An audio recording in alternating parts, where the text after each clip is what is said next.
Rob B again this morning. I'm going to show off my Clinchfield Sd45-2.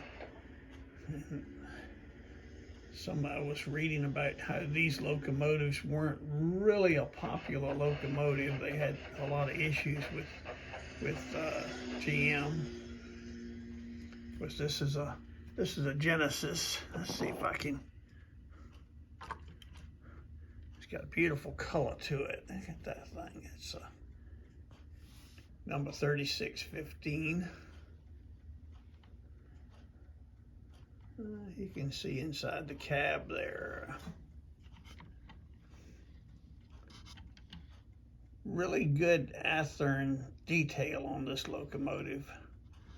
I haven't put a decoder in here yet. It's still, it looks like a figure there.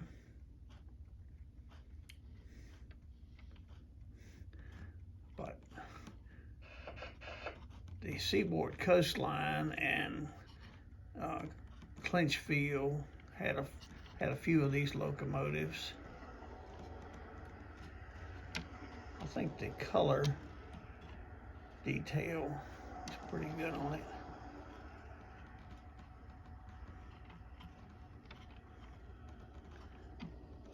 The handrails for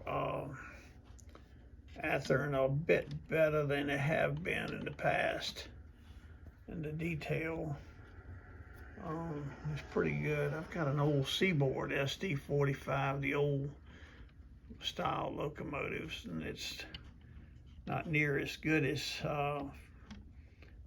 detail as this one is. It finally quit at 45 years old.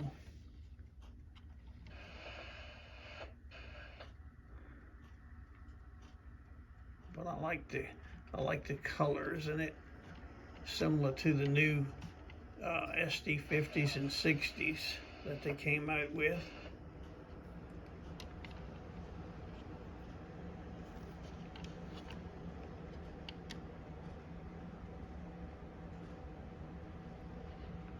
Got your horns on the front. No see-through grills or anything like that. I bet it sounds pretty good once I get the sound in here, but right now we run it traditionally the old way. It pulls pretty good. I think 20 or 30 cars you can pull with this thing. Anyway, see what you think. Give it a good look. See if you want to get you one of these.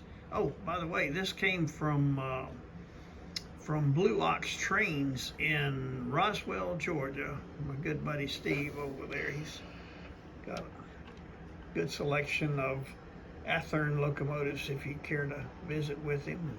They're good people over there. I need to get back over there. Haven't